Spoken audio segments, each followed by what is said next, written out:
Hey, how are you? Oh, great, guys. It looks like with season 2, for season 2, in season 1 you laid kind of like a little bit of a path for. Can you kind of tease us to some of those seeds maybe taking root in the next season? Yeah, sure. We know where we're going with our mystery, in a broad and general sense. And we love our cliffhangers. We love our cliffhangers at the end of episodes, and we love them at the end of acts. So we were building to. We knew a lot of the elements of the climax of the season. For instance, Sarah. We really liked putting Sarah back where we met her. She's on the run. She hasn't got her daughter, and she's got a pocket full of change. So I think finding Sarah there is really, that's where we're going to pick up season 2. Pretty much where we found her in season. A big part of the focus for our main character, Sarah, is getting her daughter back. Obviously, figuring out who took her, where they went, and getting her back. And that's and Sarah's going to kick ass at the beginning of season 2. That's for sure. So we've got a new clone to explore in Rachel, or a new orphan, as we don't use the C word. So we're really interested in that dynamic. In a lot of ways, Sarah started a war with Rachel, and we're interested in whatever the heck is up with Mrs. S.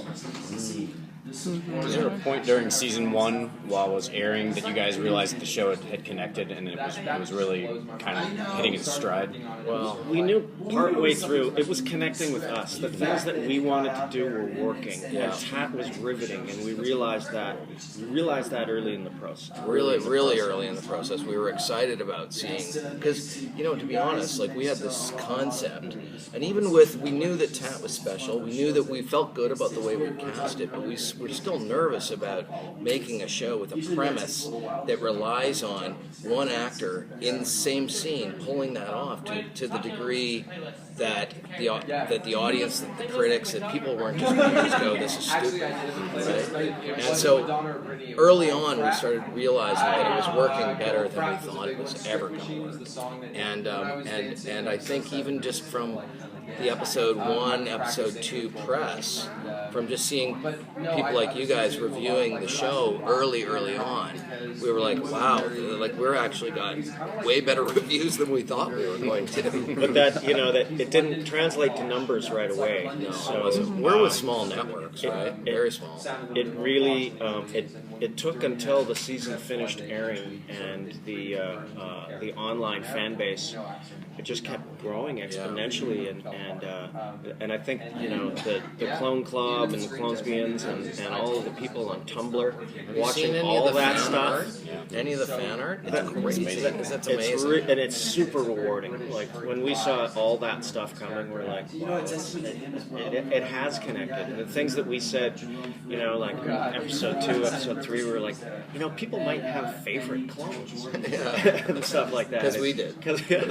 And sure enough, it's a testament to Tetchan. Does that add an extra level of pressure for season 2, thinking like, I don't want to screw this up? Or do you guys feel kind of confident that because you already had, I assume you already had ideas for where you want to go with the show, that that if you just keep doing what you believe in, that everyone will react the same way they did to season 1? I think that it's important. I mean, this has been fantastic, I think, but I think we know, we've always had a plan for season 2, and I think we feel like we've got a really good evil plan for season 2, and we're just excited to kind of get about doing it. And is there extra pressure? Maybe a little bit, yeah, obviously, because people are so keen on the show, and we don't want to let people down. But I think we set out to make a show that we loved, we wanted to be excited about, and I think if we just kind of stick to that, I think it'll all go. We constantly push each other to, we're constantly going, well, I've seen that before, or how do we make this better? So we put that pressure on ourselves from the beginning. We're both perfectionists in a number of ways. But it's also about trying to give the audience stuff that they haven't seen before. really trying to do things that are like, we haven't done. Have you ever seen this on television before? So we like that. So it's Never really seen anyone rave dancing with a man tail. well, just the character with a tail. I think just the fact that he had a tail is. Oh, that I forgot about that. We talked about it yesterday about like the not wanting to clutter up with too many clones for Tatiana, obviously, but might we ever see a completely other character with clones? You think? As part of the whole experiment? We've certainly thought about it. Yeah, I think that at the moment the show is too new to consider we're too enamored with Tat. We just love her, and we have way more things that we want to do with her. Is there a possibility at some point in the future? Sure, I think so. We certainly, it's not like we haven't discussed it, but at the moment we're very fixated on our new clone of Rachel on season 2. Probably unveiling a new clone in season 2, and really challenging Tat and seeing as much more as we can. Her.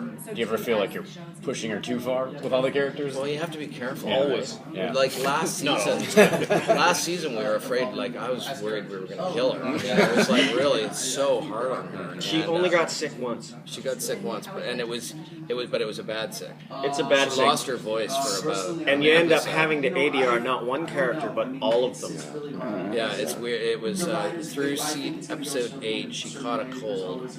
She burned her chin on some props brought some. There's a scene where with her and Chad in the minivan where they're sharing hot cocoa and smoking a spliff, and then get it on. And the props had brought some hot cocoa, and she spilled some on her chin, burned her chin bad enough to see it, like it was this big burn on her chin.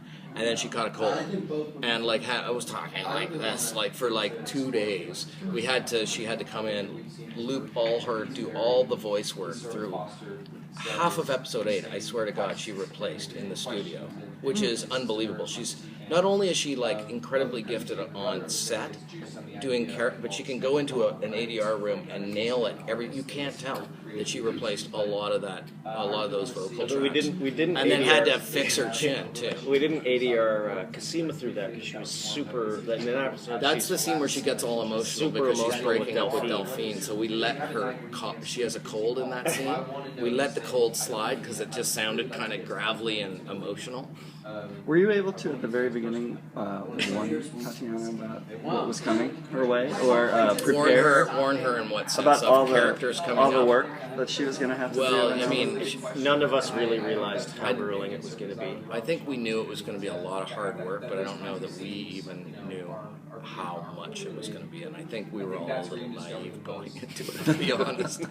Now we sort of know better. I think in season 2, now that we've kind of established the world and almost killed ourselves doing it, we feel like, yes, we want to see new clones. Yes, we want to challenge Tat more. We all love her, but we also have these other great side storylines and a really cool supporting cast. And I think in season 2 we want to allow some of those storylines to breathe a little bit more, and to let them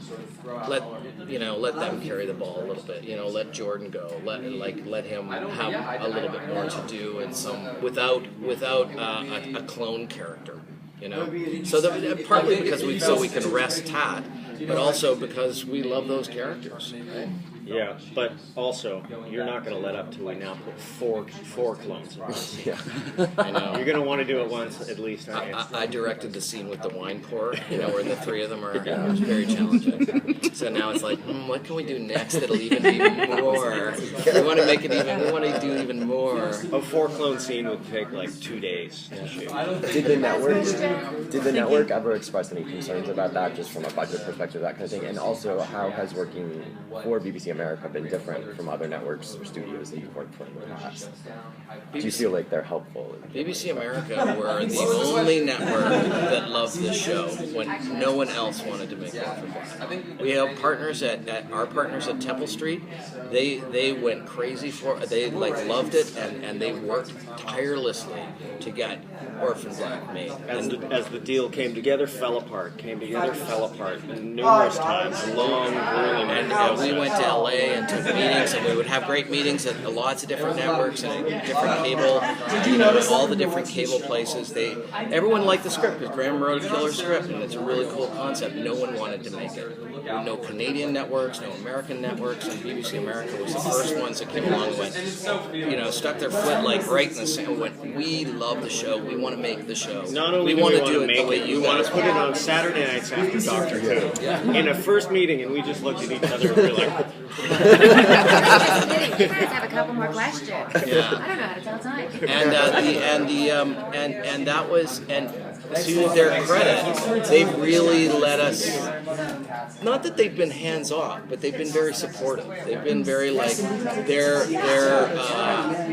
notes and feedback have been only helpful. It's great when you get smart notes from the network and get notes that actually help make the show that you want to make. And honestly, they've just kind of been really supportive of Graeme and I, and we've been the ones that have just been charging ahead, going, "Here's what we're going to do. We're going this way."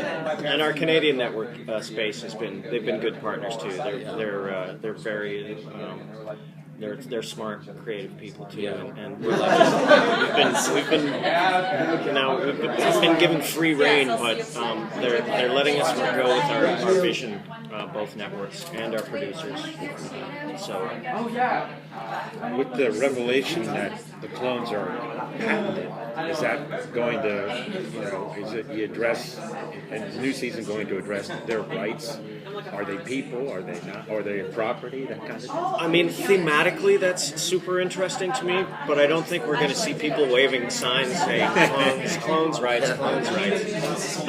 But thematically, in terms of for issues of agency and ownership, and this Supreme Court ruling about you can't patent DNA, but you can patent synthetic DNA. Now, what does that mean? That just shoots holes in the whole ruling. There's just a lot of interesting legal frameworks around that. Now, what is synthetic? So thematically, it's super interesting for us. But it's also like an existential dilemma for the characters. It's it's one of those. It's like part of the overall sort of horror and dread of those issues. I think it's really interesting. When I was talking to Jordan last night, he said that he's going to see a little more action this season, and not just in bed. Really? No, it's going to be in bed. Jordan just wants to get naked all the time. Jordan is going to put on the cape and become a superhero. No, we obviously love the character of Felix. He's always been really a fun, hilarious character that. And we're always, our whole thing in setting out with the tone of Orphan Black was we were making a clone show. It was really, really important to us that it was fun. That it was fun and not just like mysterious and thrilling and stuff like that, but like that it was fun and funny. Because I think that you're going to go and you're going to say we're going to make a clone show, which is absurd. First of all. You should really I think it's important to have a good sense of humor about it. And I think the fans respond to that. I can see that the fans respond to that, But I just found out that Jordan is actually a ninja. Like, he has done years of martial arts. I had no idea. It's true. Really? No. Yeah, years of martial arts. So, Felix the Ninja. Maybe. Just maybe. Season 2 finale. Season 2 finale. Both the nunchucks. Science fiction and fantasy has always been able to successfully deal with different subject matter that maybe way off in the future. But what you guys basically deal with in the show is really stuff that's not that far off. Like, there's enough of it that's grounded in reality right now and extremely controversial. So has there been any kind of reaction to that aspect of the show, because it's not that far removed, that there are things that could possibly happen not that far off in the future in the subject matter you deal with?